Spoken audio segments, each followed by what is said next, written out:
This is a presentation of RVT Entertainment.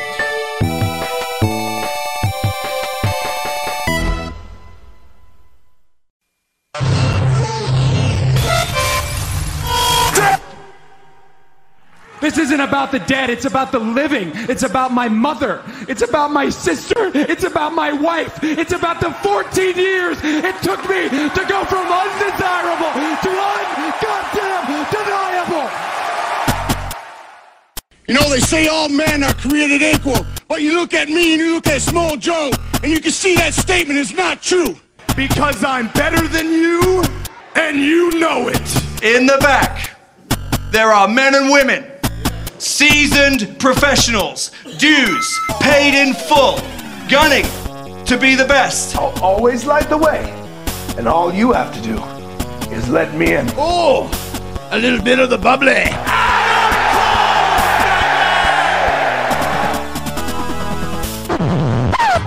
The cream of the crop. Nobody does it better.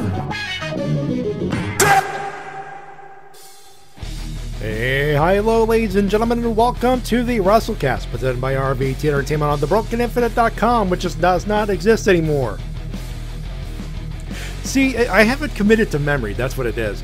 We are on bodybag.com, Spotify, YouTube, and wherever else you may find this fine audio recording, and live on RVT Entertainment's official Twitch.tv channel. We're on demand on YouTube too, just so you know. I'll be over here if you need me. Probably will see a few words. My name's Matty Jay, that is TWK.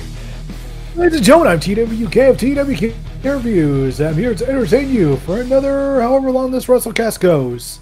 This might, we'll see. I don't know if this will be a short. You know, sometimes when you think it's going to be a short one, it doesn't turn out to be that. Part of it turns out to be your fault, but this all night long. You know, I do want to hang out with the Crystal Company boys. They do want to play Among Us after their race there, so be much appreciated if I could do that this evening. Anyway, but yeah, this, I don't know if this will be a short show, good show. I know it will be a good show. It is a packed show because we have Hell in a Cell. No, go ahead. That's all I had. Just, it's a packed show. Bum bum bum bum bum. We have the Hell in a Cell preview to come up, and yeah, it's a monthly pay-per-view. We don't like it. We got some G1 Climax. We got a winner, and loser, Sonata, you're a loser. So is Evil and Jay White, but we don't have Shintai Curl to but Sonata's a real loser because he lost in the finals, which makes him the biggest loser. For now. I call long-term booking there. Plus, at the same time, considering how the world is feeling right now, I think Kota Ibushi might have been. You know, we're not even into the clips yet. Let's at least wait till we talk about that. Raw and SmackDown had their quote-unquote season premieres, or SmackDown's doing their thing for the thing. And we got winners and losers, and we got no more emails, per se. Dear Guts, I said questions, not essays with like a question mark in it. I'll explain when we get to the Q&A. That being said, if you want to send us some cues, we will read them. Obviously, if you want to do that, and I will of course get to explain that again when we get to the to that particular portion for our live crowd. There's a little in the chat. There's a little number with the RVT logo at the bottom. If you click on that, there's going to be some redemption cues, and they're absolutely free. The points accumulate. They accumulate a lot when you participate. So if you click on that, you click on Ask a Question, and send us a question. We will receive it, and we will read it during the Q&A and all that stuff. If you want to send us, for those listening to the pre-recorded or the recorded VOD or the audio version, you can send us your questions, your cues. We'll get you some A's via the WrestleCast@gmail.com. See, we're still using it. We're still going to use it. That's why it's still on screen. So if you can't make it, or if you don't want to, feel like you're spending points, the points are free, folks. They're not even bits, which costs like a penny for what I see. Anyway, so go ahead, send us your cues. The queue is open, or you could send us in, or send it in at the WrestleCast@gmail.com. We'll get to the Q&A section a little later. But before we do, I gotta plug a book. T-Dub, our friend Chin Tiger Curl, his book New World is free on the Kindle or Kindle app. If the Kindle version is free up until this Sunday. So if you're listening to this right now, if you've not had a chance to read our friend Chin Tiger Curl's book, do so. It is the best chance. Plus, A, it's free, and B, the app is the app itself is actually free if you have an Amazon, and in the same it's the same vein and all that stuff. And if you have a Kindle, free book until Sunday. That one's for you, Shin Tiger Girl. Hopefully it gets you some. It hopefully gets more eyes on the book, which is obviously the what you want to do. That's the point. That being said, this week in clippage was a tough one.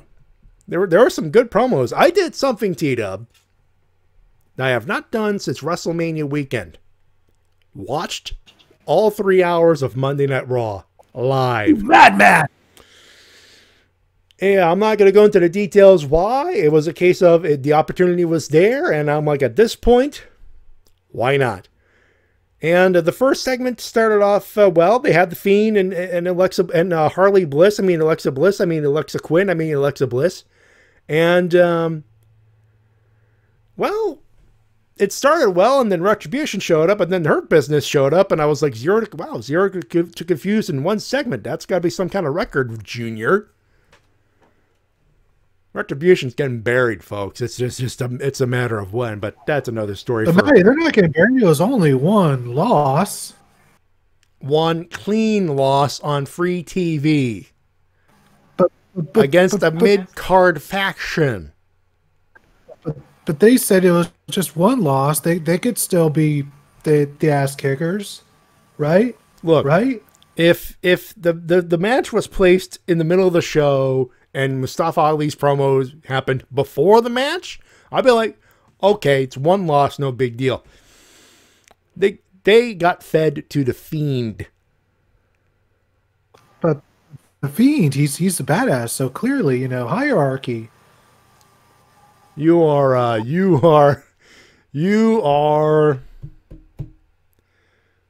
my friend, are trying to defend WWE. I'm just using stupid arguments I've been hearing online. Oh, I've been reading those as well, believe me. Believe you me. That's why I stay away from Twitter now, except for what I did on Monday. That was a mistake. But it did leave me to a clip of the week potential, which actually is used to for us to introduce the Hell in the Cell segment a little later in the show. So, minor success. It wasn't a huge success, but hey, a success no less. And by the way, that will be the only time I'm watching all 3 hours of Monday Night Raw this year, or this fiscal year, I guess you could say. That being said, Drew McIntyre didn't win Clip of the Week. It was a combination of two promos. Jon Moxley and Eddie Kingston. Folks, if you need it to be sold on Full Gear's main event, these two sold you that pay-per-view. Take a listen. When Eddie Kingston signed a contract with AEW, nobody was happier about it than me, because nobody understands better where Eddie comes from, what he has grinded through for the last 18 years. I loved Eddie Kingston. I keep my circle tight. True friends are hard to come by, and I loved Eddie Kingston's honesty, loyalty, integrity. This is a guy who would never change. Now I don't know this guy. This bitter, miserable, whiny, thinks the world owes him something, thinks I owe him something. I'm not gonna apologize for my success. I'm not gonna apologize for buying my mother a house. I'm not gonna apologize for spending thousands of days on the road, running my body into the ground so I could give my family a better life than I ever had. I'm not gonna apologize. Through all these years, no matter what problems you created for yourself, who always had your back? I was proud to share the ring with you on September 23rd. But the aftermath, I'm embarrassed by you. I never tapped! I never tapped! Okay, I guess you didn't. You didn't. You're too busy blowing snot bubbles and going unconscious. So I guess you didn't tap. So I'm gonna make this real simple for everybody. I'm gonna end this.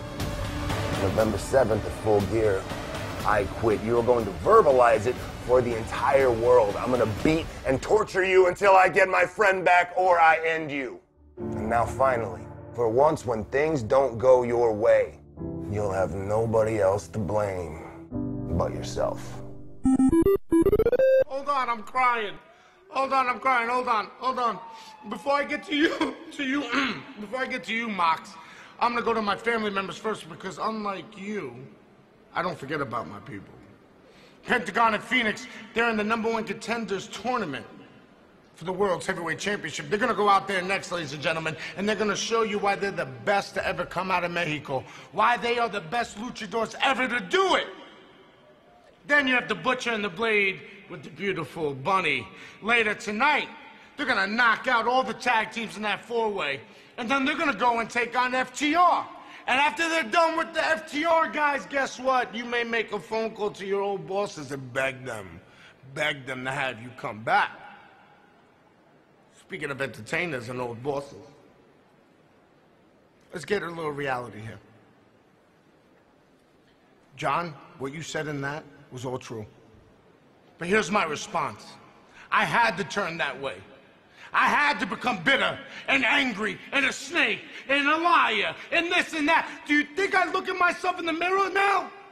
No, I hate who I've become. But I've had to become this. I had to become a liar.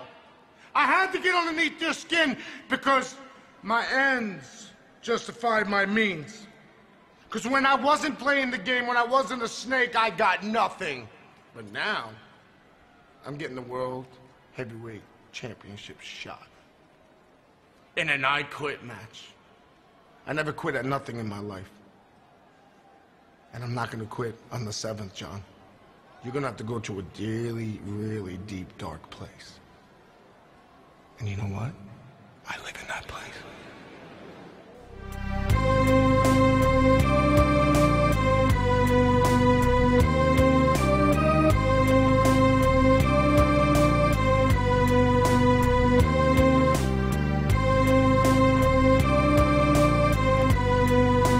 And that, folks, was surprisingly unscripted.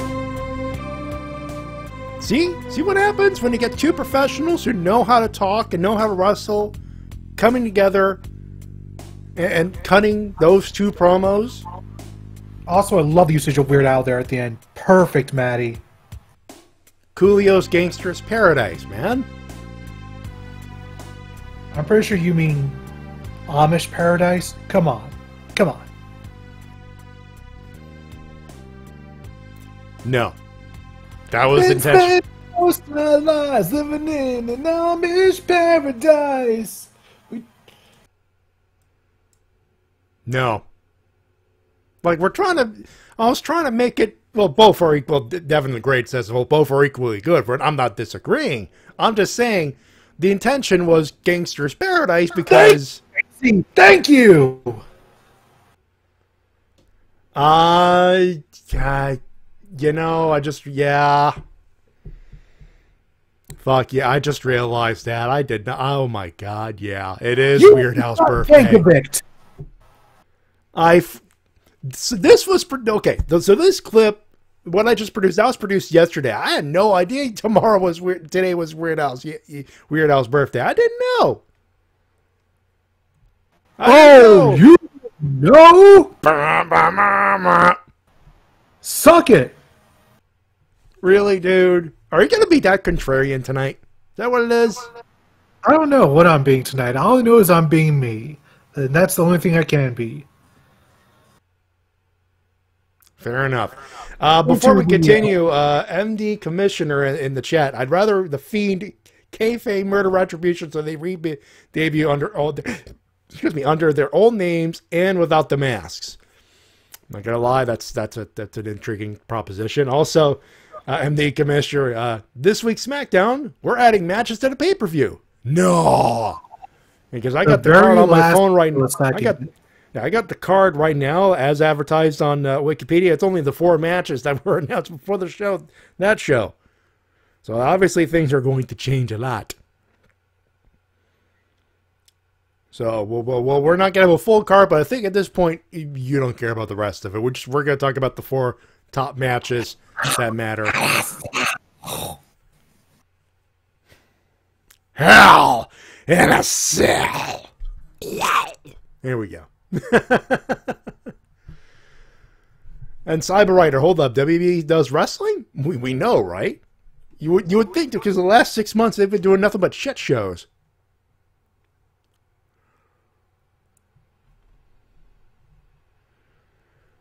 Oh, what the? Okay, JC in the chat. According to Tumblr, Daniel Bryan just told the Street Profits to fist him on live TV. Okay, so we went from serious I Quit ramifications on AEW to Amish/Gangster's Paradise Weird Al discussion to fisting.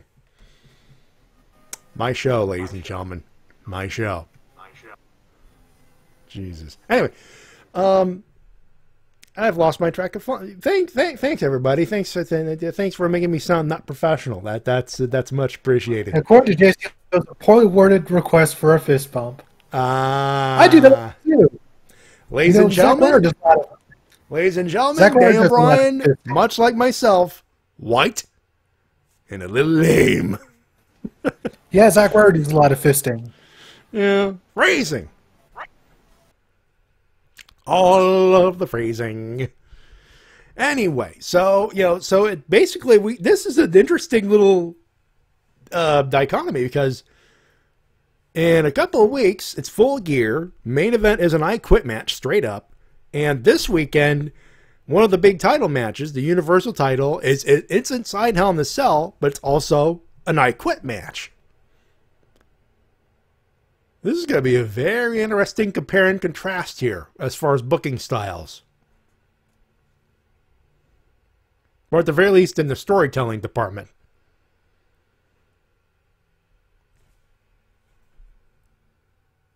D-Dub?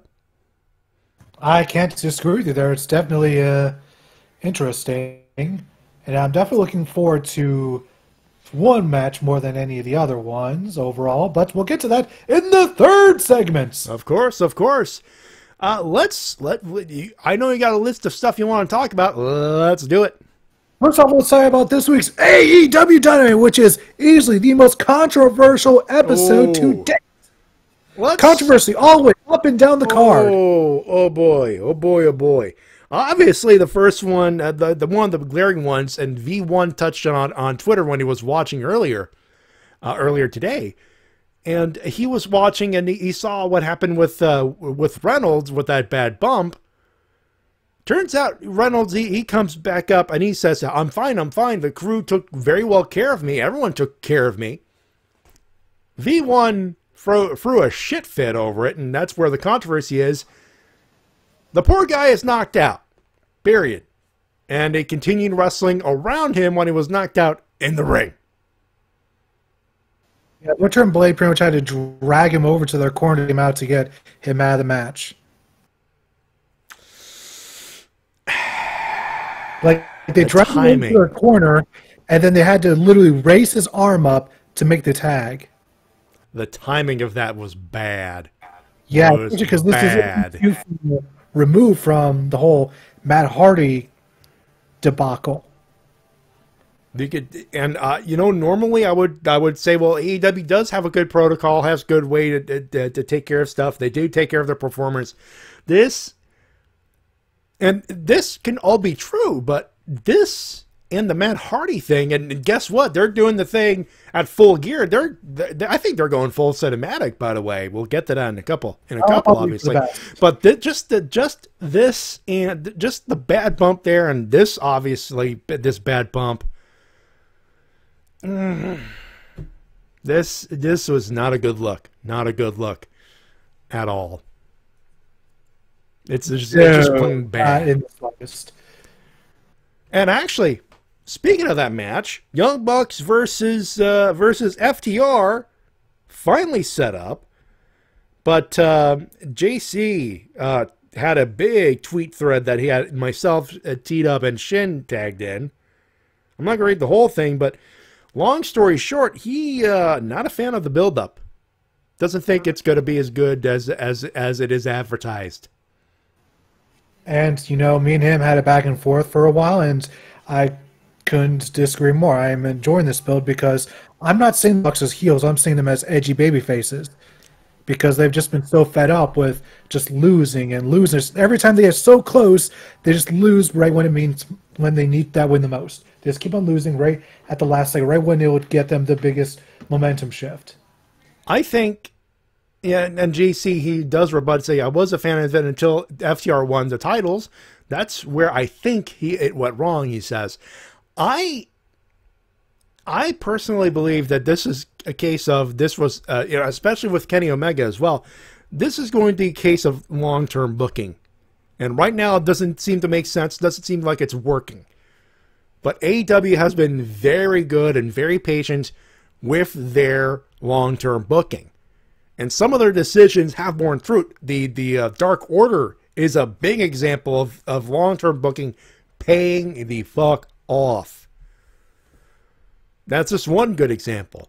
This, I agree, it doesn't look good, and obviously it's not what I'm going to be paying my $50 to watch the pay-per-view for, but this has every opportunity to be a WWE effect. Underselling and then over-delivering. And then again, I think they're going with the fact that this was been built up over years on being the elite in the first place. Yeah, it's built up on being the elite and Twitter and every other form of social media. This has been built up for like at least the past 2.5 years.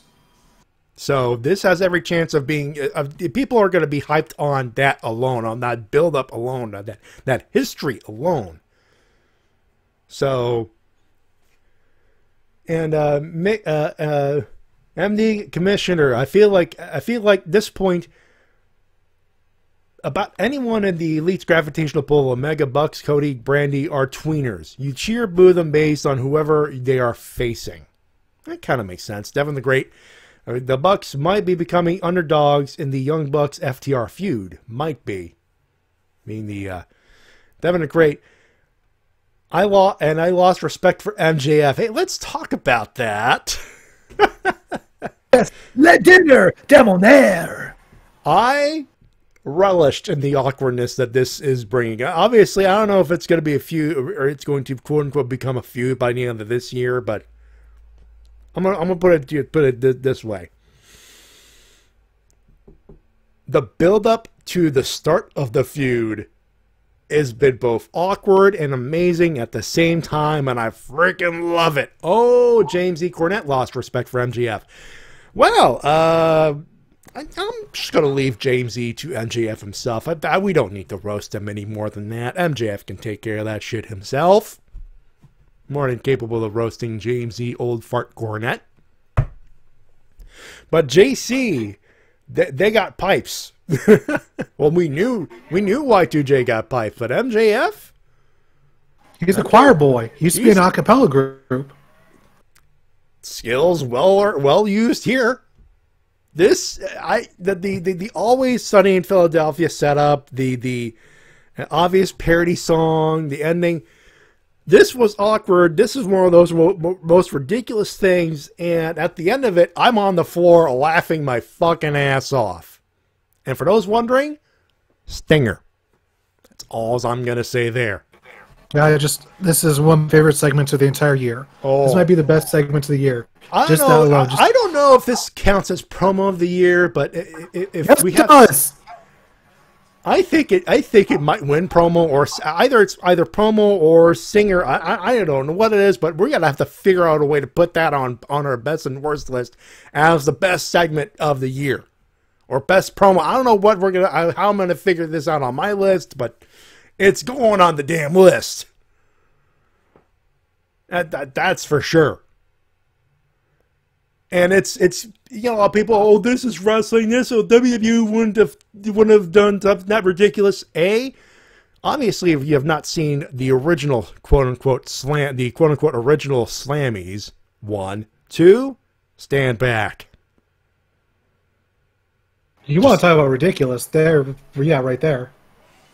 Vince McMahon singing. Yeah. They have, and they probably would fuck it up nowadays. Plus, our rebuttal is simply Firefly Funhouse. Just relishing the ridiculousness. Just saying. But that was fucking awesome. Of course, another bit of controversy. Kenny Omega versus Sonny Kiss. I liked that squash. Because, I don't know about you. One, Sonny got caught off guard. It happens to everyone. To the best, to the worst. It happens to anyone. It can happen at any time. To me, no damage done. Yes, it's a squash. But, literally, V-trigger, one-winged angel, 1, 2, 3, dead. It could have been a 3-minute squash. Could have been a 5-minute squash. And I think that would have made more damage than what had happened in the ring.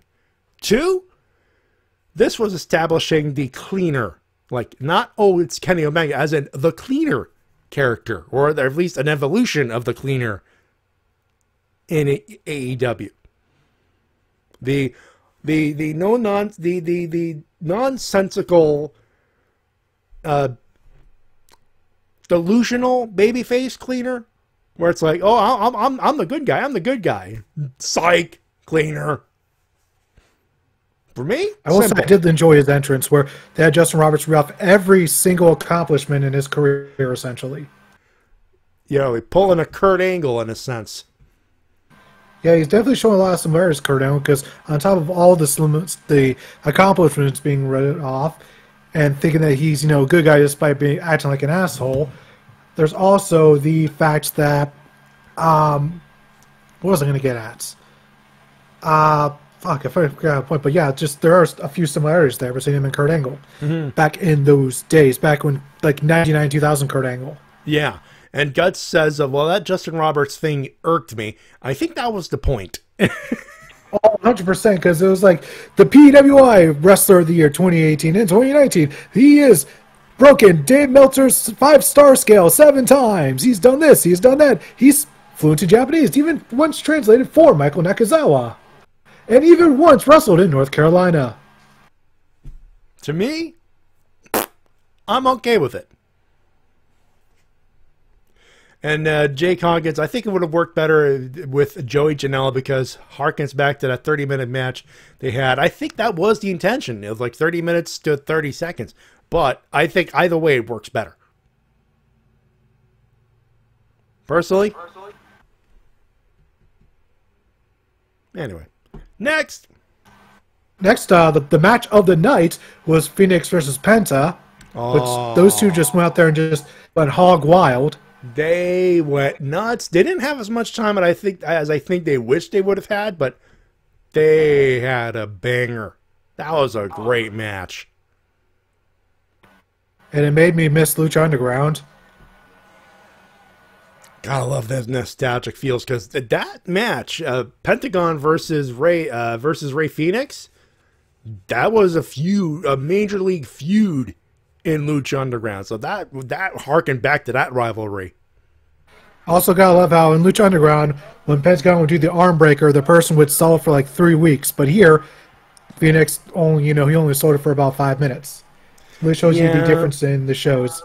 I think it's just the philosophy and the booking, but for us, I was like, oh, it's over. It's over. If they could establish that arm breaker one more time, Penta would be world champion by now. But then we want to be in a tag team for now. Okay. Also, the finish where Phoenix goes off the ropes into a head scissors into a destroyer. Holy shit! That was a beauty. And he won a match with a Canadian destroyer. Holy shit! Remember when a Canadian destroyer was a flat out fucking finisher? The last person to win a match with a Canadian destroyer that was not Petey Williams was Dustin Rhodes. Still.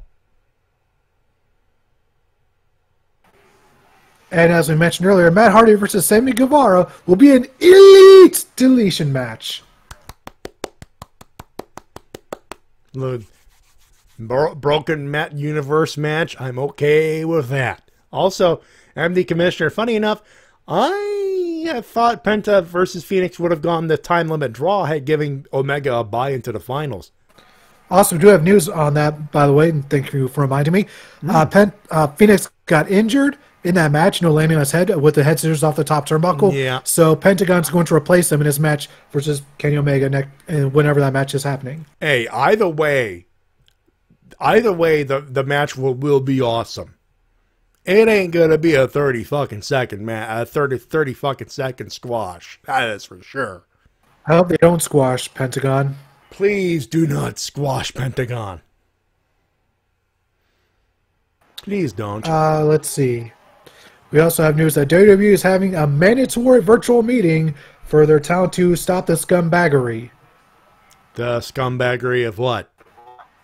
After all the speaking out stuff, I guess Vince is like, God damn it, we're going to have a meeting, so all you motherfuckers stop. We need to have a fucking meeting, so you motherfuckers actually behave, I guess. That seems to be the general gist of. Oh, I know where this comes from. Because people were calling WWE on their bullshit as far as handling the COVID-19 things.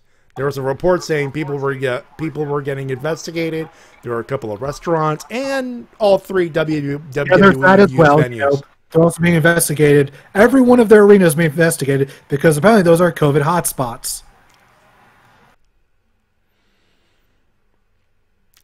And Vince wants to call a Zoom meeting saying this shit's gotta stop, damn it. Well, Vince, here's an idea. How about stopping the show when you should have stopped it back in March, dickhead? But they need money.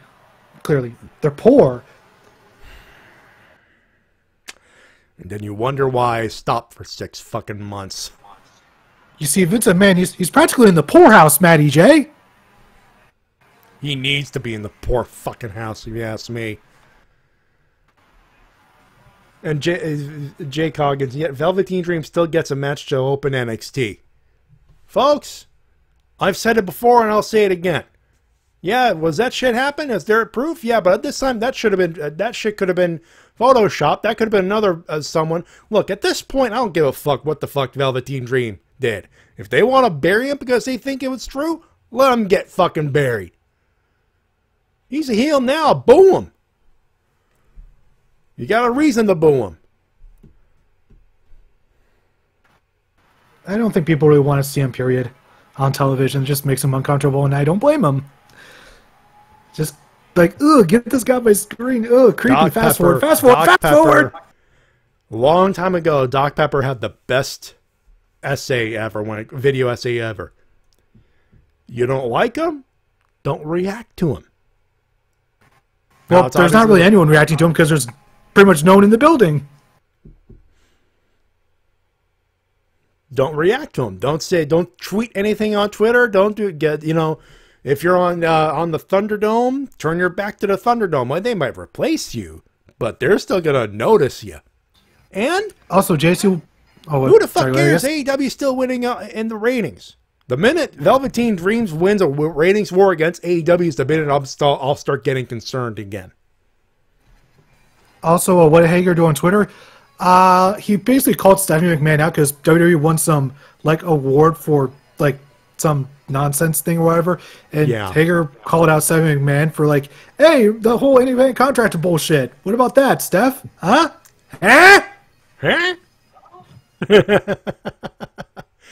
Yeah. So on the list of things that'll make Jake Hager not return to WWE ever again. Here's another one for him. I don't think he cares now. Yeah, I'm pretty sure he's pretty much comfortable where he is, especially because Tony Khan's probably paying him via truckloads of money.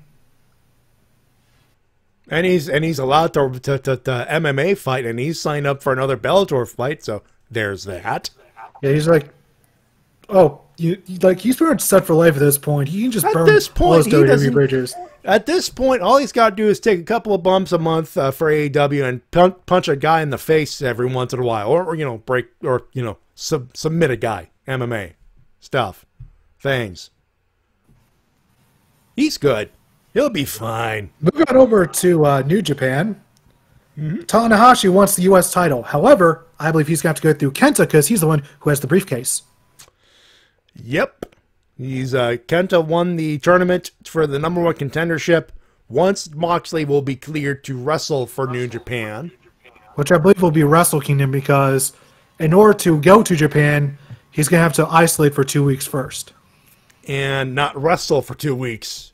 And go to Jacksonville. So, yeah, this is a lot of red tape. Yeah, which is unfortunate. That's what happens in a pandemic, which is sad. But hopefully they can work around some sort of schedule with Moxley where he can be off TV for a few weeks and then go over to Japan and wrestle and possibly lose the U.S. title. Yeah, because right now, him holding the U.S. title doesn't make sense unless AEW signs a partnership with New Japan Pro Wrestling. But even then, that's still too early to handle. And of course, the biggest news from New Japan this week is the fact that the winner of the G1 is not Sonata because he's a loser. It is Kota Ibushi. You really want to rub that loss in on Sonata, do you? I'm just saying, he's a loser. He's a loser and a pirate. What does that make him? He is a pirate? Or? He's a loser! I'm just going to stop burying Sonata. Not New Japan, because they're obviously not burying you, T-Dub. Don't bury Sonata. He's not John Laurinaitis. You're right. He's Peter Avalon. He's the Peter Avalon of New Japan. Why? Because he's a loser! God damn it. Sonata is not a loser. He is not a loser, and he's not a nugget. Thought I'd throw that one in. Very nice. Very well done. He's not a nugget. The biggest news he is a cold skull, damn it. So yeah, Kota Ibushi won the G1. He's going to go to Wrestle Kingdom and challenge for the heavyweight title, and I think that he will win. That's my prediction. That's Ibushi versus Naito. That's an interesting thought right there. My initial reaction was, yay, that's going to be great. However, like 10, 15 minutes later, I'm like, oh God, they're going to murder themselves.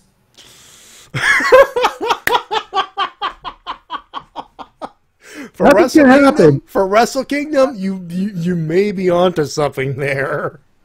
They've murdered themselves in non-Wrestle Kingdom matches. Now imagine them in the big stadium. How crazy that match is going to be.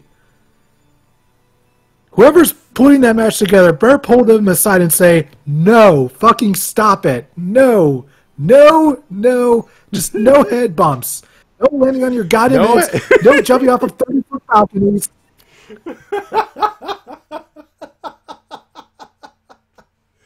No head bumps, no head butts. And of course, one of the bookers stares at Shibata. Shibata goes, what? These two just bring out the worst in each other when it comes to just dangerous shit in their matches, and I hope they don't die. It's going to be a murder scene, and I think I'm gonna like it. I don't know. They might actually destroy the Tokyo Dome in that match. And Jason wants to know, how likely is it that we'll get Ibushi as IWGP champion at the same time Kenny is AEW champion? I think it could be likely because Omega's going to be the one that beats Moxley. So if Ibushi wins Wrestle Kingdom, I think it'll be very likely. Ooh, that's a big maybe. It's a big maybe. It could happen. Good. Next. And my main reason that Ibushi is going to win is that he won the G1 last year, but he ended up losing this year at Wrestle Kingdom. So I think next year at Wrestle Kingdom, can't lose twice in a row, right? Yeah, right? Last year was, okay, he's going to be part of the double gold rush. Now there's just a straight up, hey, it's literally the main event of Wrestle Kingdom, or one of the nights anyways. It only makes sense, right? In my mind, it does. Assume that they made it double nights against, that way Naito defends on both nights in the main events. Well, he is the Intercontinental Champion as well. And he has expressed interest in preferring to defend them as separate belts instead of constantly defending them as just one championship. So, main event night 1 could be for the Intercontinental title. Main event of night 2 could be for the IWGP Heavyweight title. That makes sense to me. And you can set up both matches in certain fashion where you put Ibushi in a match in night 1 to keep everybody in the same level of freshness, so to speak. And I think the challenger for night 1 will be Sonata. Makes sense. It's a shame. All right, next.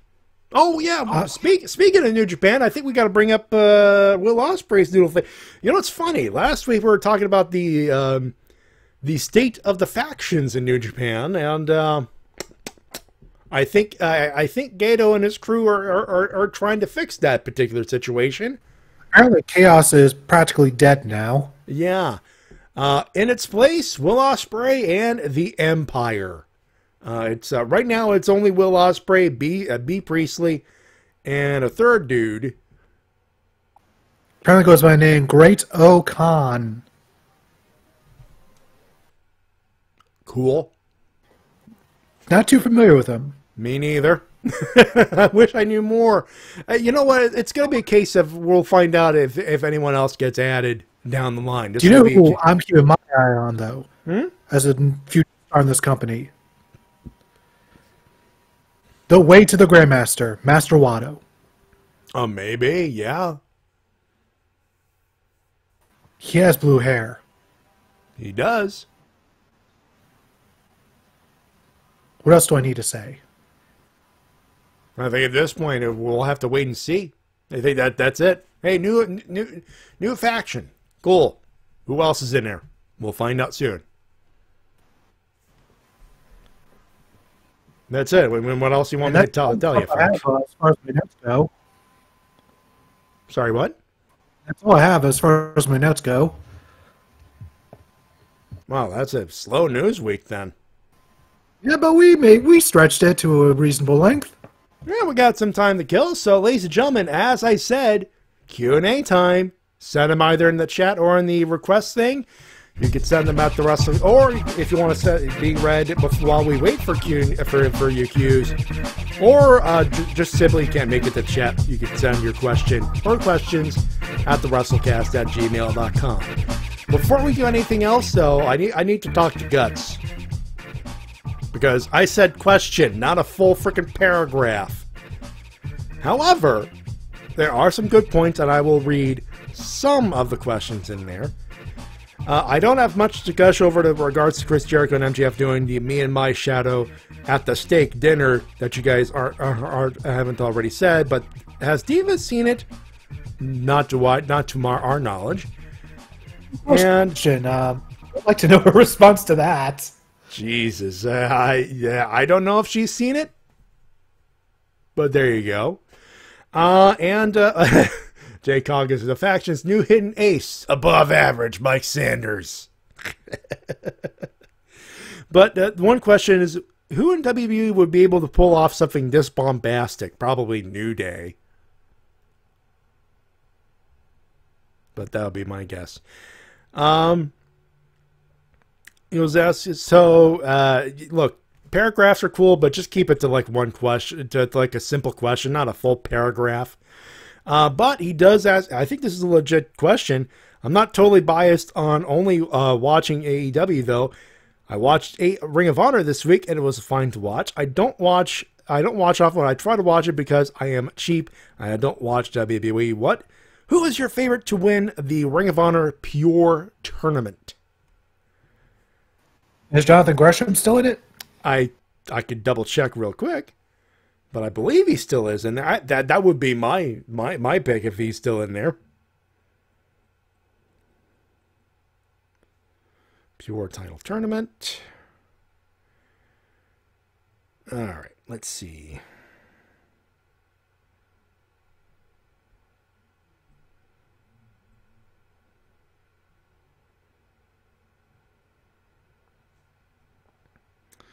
All right, I'm still looking.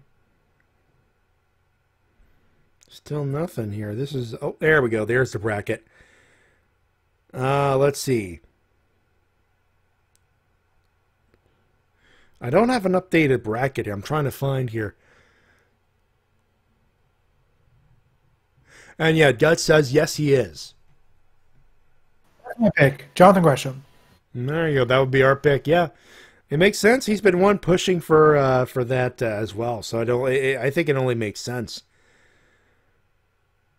Hopefully, I can find the bracket. That would be cool. All right. So I need an up-to-date bracket if that makes sense. Okay. So the semifinals / so the Block A, Block B finals are this. What?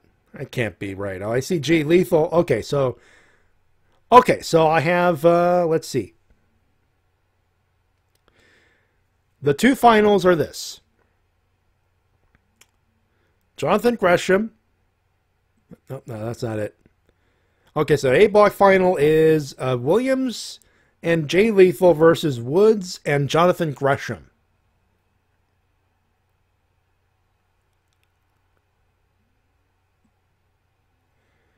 At least that's what I have here.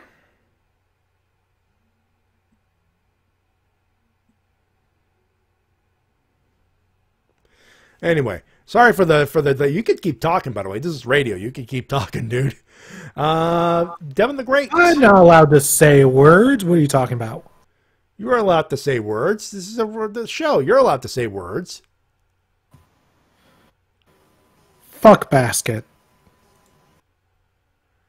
Fair enough. Jake Hoggins, what is the best Hell in a Cell match? Let's see. There's the original Undertaker Michaels at Bad Blood 97. Yeah. There is also Brock Lesnar versus Undertaker 2002, which is an absolute bloodbath. 2002 was an absolute bloodbath. I'm a fan of the end of an era Hell in a Cell match at WrestleMania. That was clutch. Yeah. Also, New Day versus the Usos. If you want a modern Hell in a Cell classic, that is one right there. And that feels like the only. There also Randy Orton and Jeff Hardy had a pretty decent one. Yeah, I think Triple H. My first one was also my favorite. Michaels, no, not Michaels, but Triple H versus Chris Jericho, Judgment Day 2002. Not the best, but one of my favorites. Devin the Great, favorite wrestler from the 80s, 90s, and early 2000s, and today. You want to pick an era, and that's it from the 80s. I'd say Ric Flair, 90s. Tie between Bret Hart and Bret Hart and Stone Cold.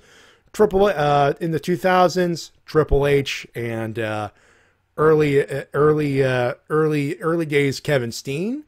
And as far as today, I love watching Adam Cole, Kevin Owens, that's Kevin Steen, by the way.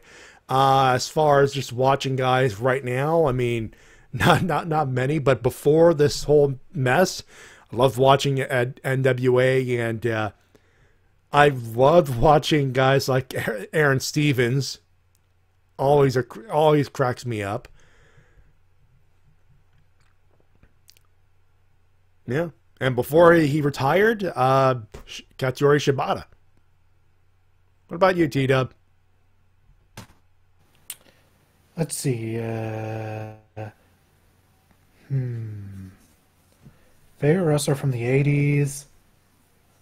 I'd have to say from that era, probably Randy Savage. From the 90s, that's a tough one. That's a lot more difficult. There's a few. Mikey Whipwreck's a good one. Let's see, obviously Brian Christopher. That's a toughie. It's a tough one. Early 2000. Let's see, early 2000s. That one's a lot simpler. You got Edge. You have Eddie Guerrero. Mm-hmm. AJ Styles. Got Christopher Daniels. You got Joey Samoa. Yep. And today, well then, with that, we have such people as Hikaru Shida. We have Matt Hardy. We have Kenny Omega, as well as Sasha Banks, Asuka. So there's just a lot of great talent that I thoroughly enjoy. Absolutely. Hikaru Shida is a favorite of mine as well. Easy is a big fan of... a bunch of us are a fan of Hikaru Shida because Final Fantasy 7 Tifa cosplay. The thumb is up there. Let's see. Cyber Rider, do you think Vince might be stupid enough to try another Brawl for All? No. I don't think even he would be that stupid. No, no, he wouldn't. He wouldn't dare try. If he does, I think it would be at that point that all the shareholders need to band together and just kick him out of the company. Yeah. To cause that much injury, there's that. Jay Coggins, if you could change history and make any feud end with a Hell in a Cell match, which feud would you pick? Hogan Savage. Let's see. Hogan Savage. Steen versus El Generico. Oh, yeah, from their that'd be feud one. from 2009 to 2010. That feud, yeah.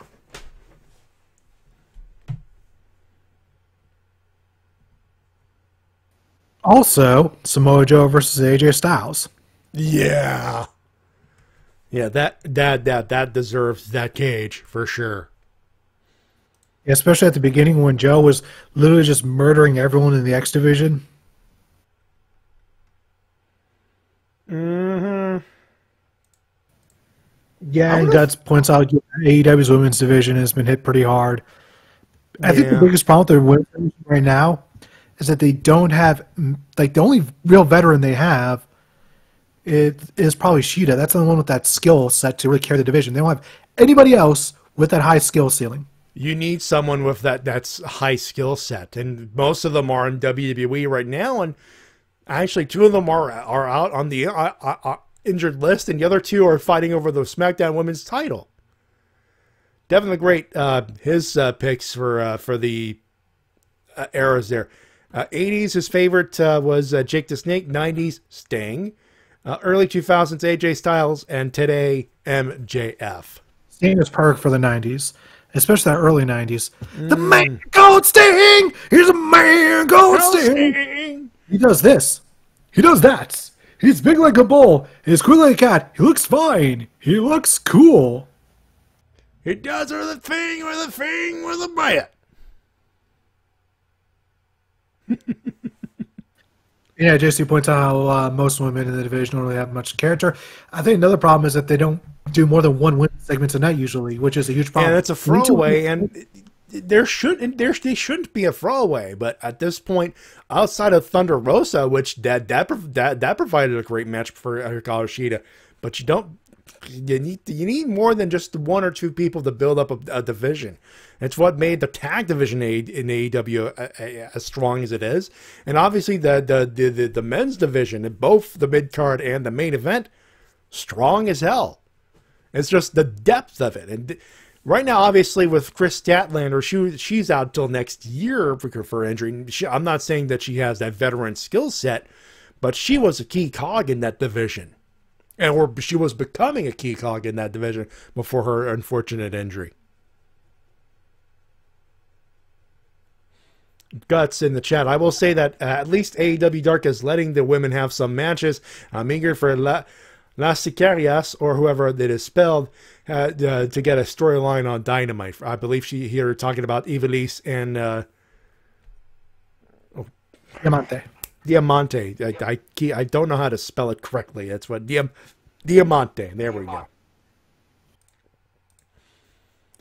Anything else, folks?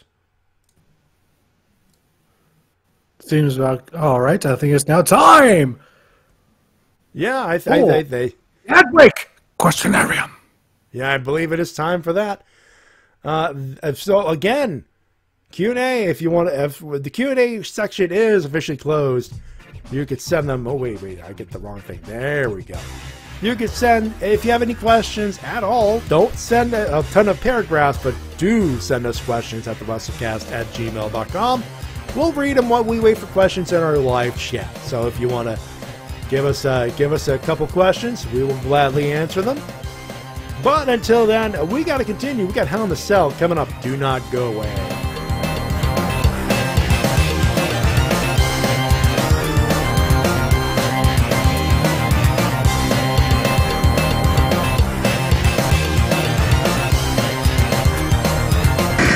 Ladies and gentlemen, Elias.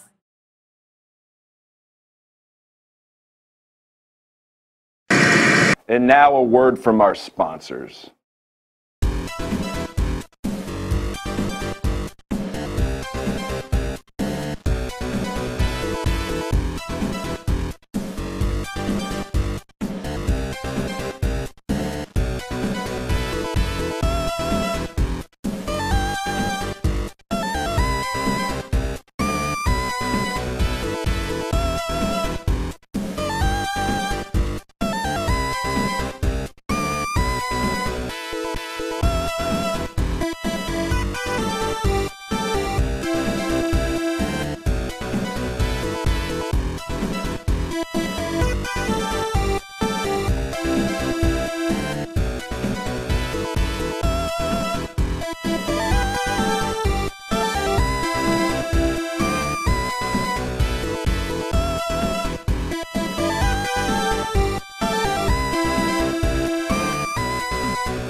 Ladies and gentlemen, Elias.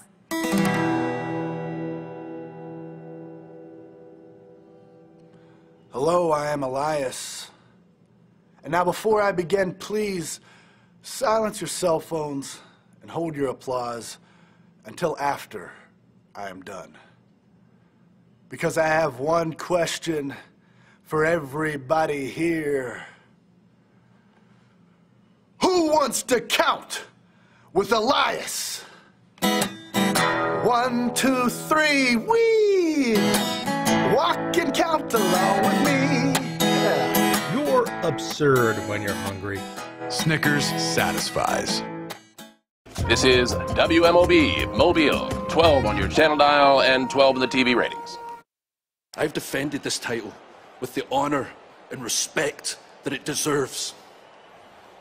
This Sunday, there'll be no honor. There'll be no respect because you do not deserve any. Experience counts. It counts for a lot, but so does life experience. And I have been through more hell than you can possibly imagine. I will go through hell, and I will put you through hell to remain WWE champion. One of the crew mentioned to me, "Hey Drew, why are you all in black? You look like you're going to a funeral or something." Maybe I am.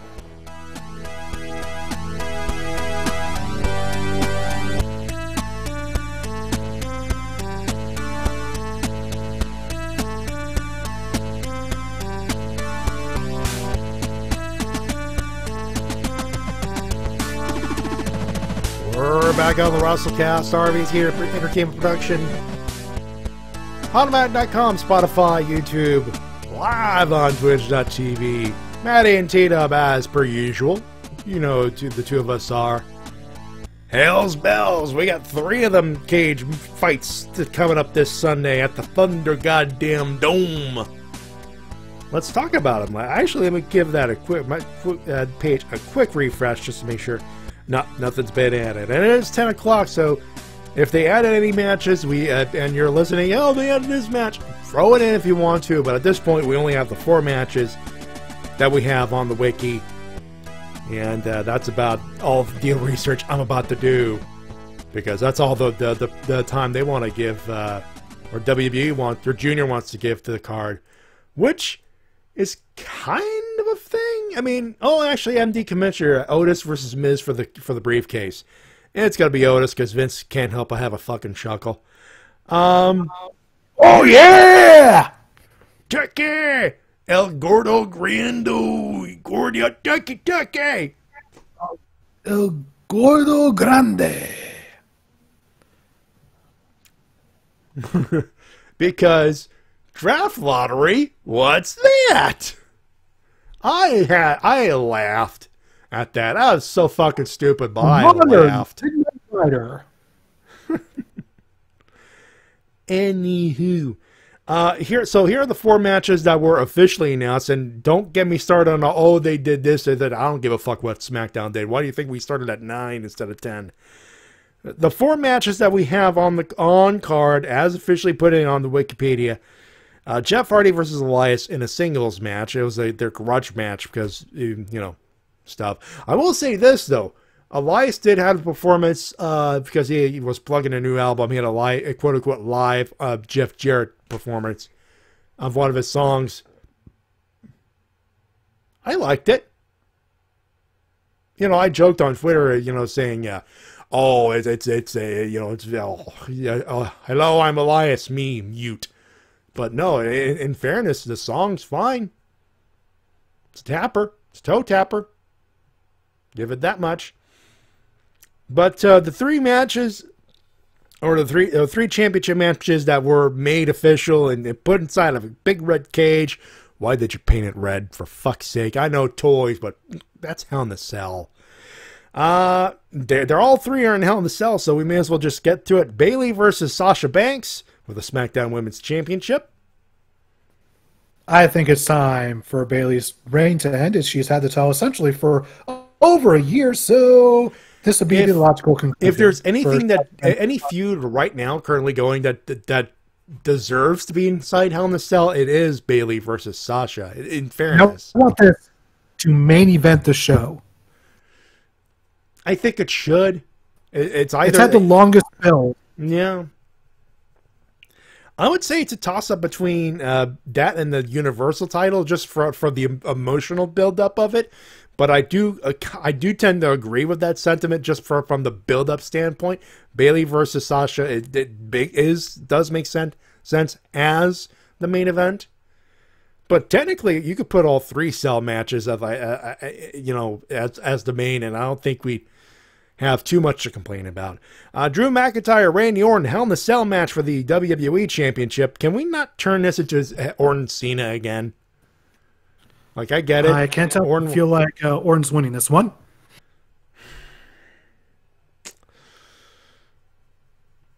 Look. Yeah. Because if Vince wants a full crowd to get that pop at Mania next year, I mean, he likes Drew. Otherwise, he would have removed that belt long ago. But no, keep the belt on Drew until Survivor Series, and do not put it on Randy Orton. He don't need another belt. He doesn't, but he's had a lot of losses.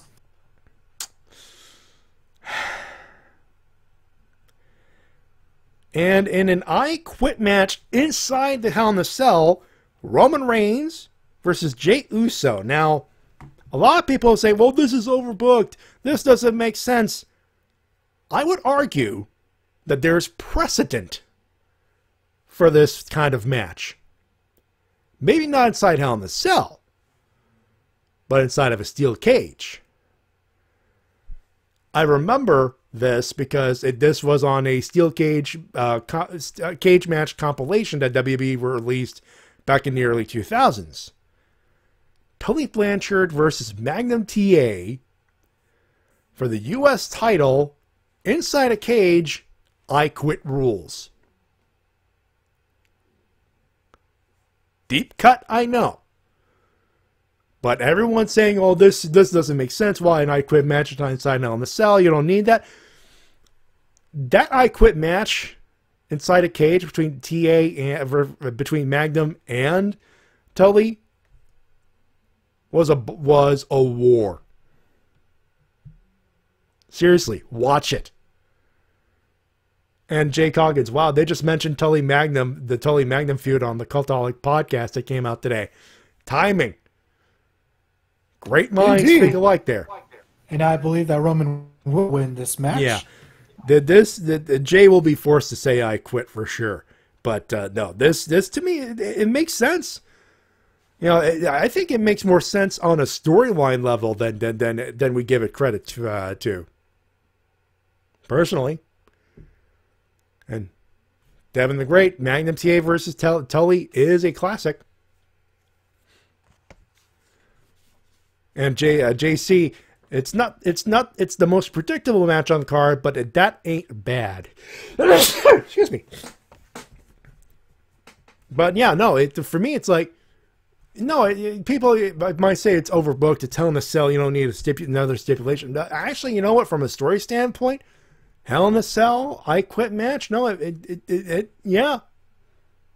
No, from a storyline perspective, it oddly makes sense. That being said, you know, obviously they said they added Otis versus Miz for the briefcase. I think Miz might take it just so they could put the briefcase on heel for whatever reason, but Vince could book whatever the fuck, and I'm okay with it because I don't give a fuck. Let's do winners and losers, T-Dub. Let's see. When it comes to losers, outside of the obvious Sonata, I'm going to give it to AEW's handle. No, I'll give it to AEW's handling of Alex Reynolds. That was pretty bad. Yeah, that's rough. I gotta give it to WWE because I came into Raw thinking, okay, let's see how bad it is, right? Oh, it's rough. I feel bad. Like, and WWE wonder why they keep losing. MD, I don't know why I didn't dave him last night, but then again, I'm gonna let him have it tonight because at this point we need all the comedy. But when it comes to WWE, I thought, okay, let's see how. I'm actually coming into as someone who hasn't watched Raw in a while, mayhaps a casual fan. That first segment left me dazed and confused. And Junior wonders why they can't get over 2 million viewers on the reg anymore. Shame.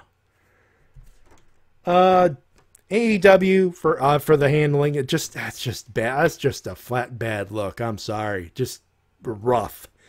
And Retribution because they're getting fucking buried. They are. The sooner you flush it and save those 5 guys, take those masks off, bring them back to NXT for a couple months, and then bring them fucking back so you can have actual wrestling careers on your fucking show, the better. Winners.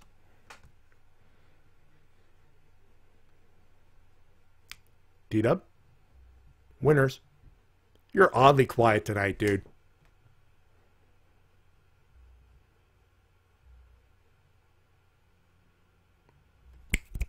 D-Dub. Winners. Let's see, my winners this week include Rey Fenix and Pentagon for their excellent match, and hopefully some Hell in a Cell matches. That'll be good. You know what? Say what you will about B pay-per-views as of late, but those are 3 interesting Hell in a Cell matches. I'm not going to lie. For me, Elias, I thought he sounded good. Paige, because she is 2 years sober this week. And I think that ought to be a personal achievement. Kenny Omega, because the cleaner is in AEW, and I'm looking forward to what they're doing with it. Y2J and MJF, for all of the obvious reasons. Kota Ibushi, G1, second G1 in a row. That should be something. New Japan for the G1, and Will Ospreay's The Empire. I'm interested. And Ethan Carter III, EC3 in Ring of Honor. I am interested in seeing what they do with that. All right. New video was out for T-Dub. You should go watch it. Yuppers. Someone's off, man. You usually talk more, dude. Well, if you want me to talk more, then here we go. My newest video is all about me wondering what the fuck is the current state of NXT, because is it developmental? Is it not? I don't know. Let's find out. Watch my video. You should. You should. He wears a mask in it. As I have been for almost a year now. Yeah. You should. Oh, then you should watch it. Of course, you want to watch his newest video before it gets released. A buck will help you do it on TWK's Patreon, patreon.com/TWK Reviews. My tip jar is always there, paypal.me/MattyJ316. Donations are optional, but always appreciated. You can follow us on Twitter at MattyJ316 and at TWK Officials. And questions for a Q&A segment, go to the WrestleCast@gmail.com if you cannot make it to the show. That being said, it's a little too early to send it up in a raid to the Crystal Company, but I will be joining the boys of the Crystal Company for their regular race shenanigans as per usual. That's at 10 p.m. Eastern here on twitch.tv/The Crystal Company. It's a big crystal, and it's Legend of Zelda. Rando.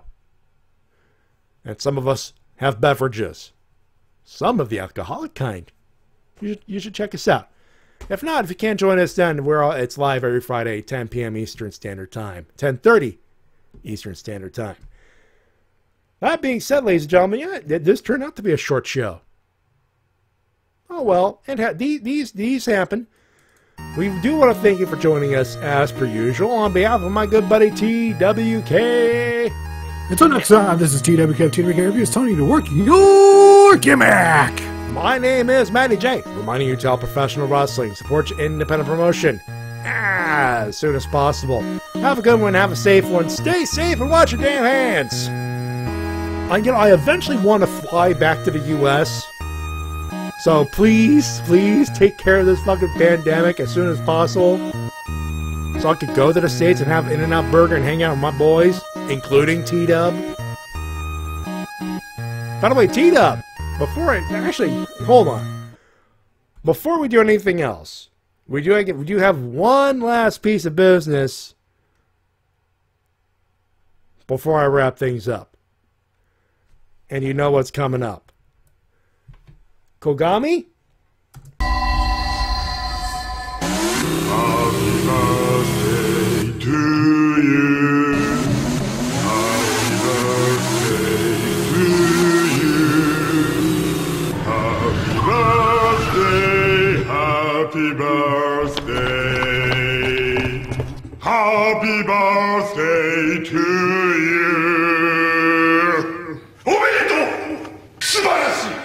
Happy birthday, T-Dub. Thank you. Bye, everybody. Bye.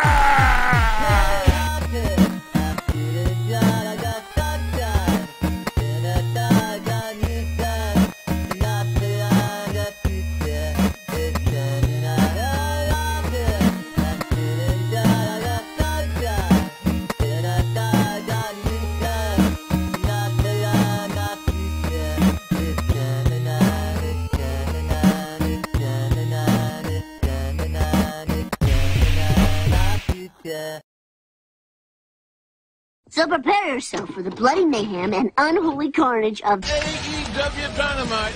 With blood, I bet. And while we are swinging, to mention a few, we'll drop in a Chili's, hey, Young Bucks, screw you. We'll beat up a Moxley, whatever we do. Life is gonna be wee-wah-wee. They're singing! They're singing, Mud! Why aren't they killing each other?